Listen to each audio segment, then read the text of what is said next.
Hey y'all, Texas Garden Guy here. Today I'm going to show you how to plant a Plumeria from a cutting. So I got these cuttings from a place called Reyes Nurseries yesterday. I got them for like $7 a piece. You can typically get good sales, and maybe even if you have a friend who's got a big Plumeria or a bunch of Plumerias, they'll sell you or maybe even give you a cutting of theirs. They actually mark what color the flower is going to be with a paint pen. This is pink and this is yellow. So we're gonna get a pinkish or a yellowish flower out of both of these. But a lot of people were coming up to my booth yesterday and asking me, well, how do you plant these? So let me show you how. It's super easy. Right here, we've got two, these are like faux terracotta plastic pots that I'm used from when I buy stuff from nurseries. I'm gonna go and get these filled up. The soil I'm using today is Landscaper's Pride Gardener's Magic. It is a well draining, and it's pretty pine barky.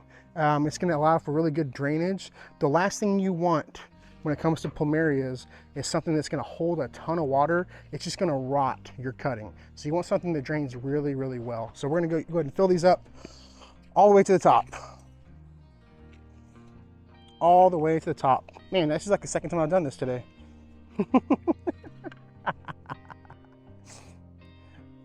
My wife, who's behind the camera, didn't record the whole first time we did this. This is the second time we're doing this.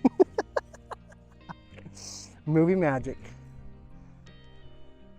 At least it was before you did your fertilizer. Yeah, before I put the fertilizer in. Yeah. All right, so we got these filled up pretty much to the top. And he had a phone call. And I got a phone call right in the middle of it. Jorge called me. All right, so we've got a 3/4 inch dowel rod. We're gonna go and go about 2/3 of the way deep in here and kind of wall it out. And come on the top and see. We're gonna go down about 2/3 of the way, and then we're gonna wall it out a little bit, all right? Now this next step is optional. When it comes to Plumerias, you don't need to use a rooting hormone or a powder or honey or agave or any of that BS. But what I am gonna use, because I've been using it for over a year and it's been really, really helpful, is this Nelson Plant Food Genesis. It's a transplant mix that not only helps with like when you're transplanting something, but when you're propagating, I've seen it help a little bit. I'll mix a little bit in my soil. So we're just gonna sprinkle some at the bottom of the hole, just to give it a little bit of a boost. Just to give it a little boost when we're transplanting. Now when I bought these, they were already sitting in some soil, so you can see that they started to root.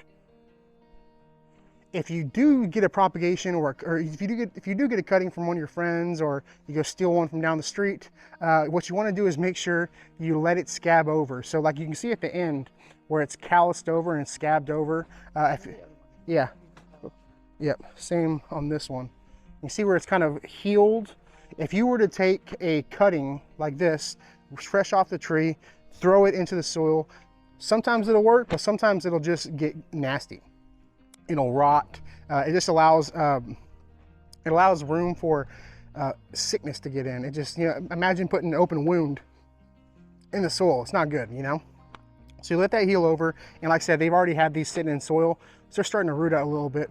Plumerias do not have crazy root systems. They do not have crazy root systems, so you can go ahead and grow something like this in a small pot like this for the first year. So I'm just going to stick it right in, just like so, and we're going to pack it in nice and tight. Pack it in nice and tight, just like that. Poke it in like that.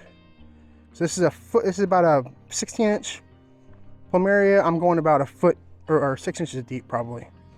We can even add a little bit on top as well.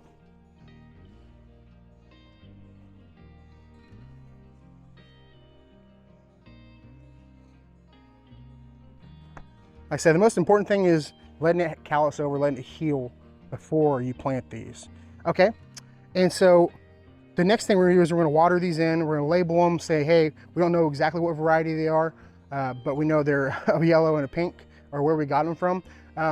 People often were asking me, when do you fertilize? So right now, these are dormant. These were, they dropped their leaves and they went to sleep for the winter.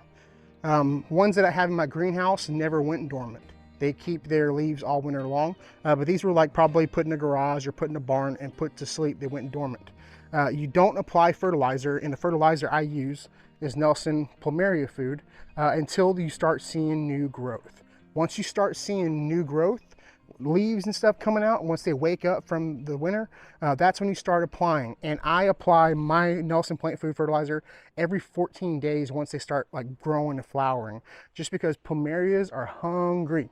They're hungry feeders. They're typically in smaller pots and you're watering a lot, so you're flushing those nutrients out. So they are heavy feeders. They like to be fertilized. If you got a plumeria and it's never bloomed, it's because you're not feeding it. So that is one good tip. And my favorite is Nelson plumeria food. Nelson plant food, plumeria food. And this also works. I use this on my desert roses as well. I use this on my desert roses. This works on ground orchids, Izora, Mexican firebush, plumbagos, all kinds of stuff, crotons. And for like a pot like this, it's 2 teaspoons, not 2 tablespoons. So you're not using that much, honestly. One of these will last you a while, unless you got a bunch like me. But we'll get these watered in, we'll get them put in the greenhouse, and I will give y'all updates once we start pulling stuff out of the greenhouse and putting everything out. I don't know where I'm gonna put everything this year. I'm running out of room in my backyard. It's insane. But I hope y'all enjoyed this video. If you have any comments, suggestions, whatever, you want to talk crap, do it down in the comment section, and I'll see you on the next video.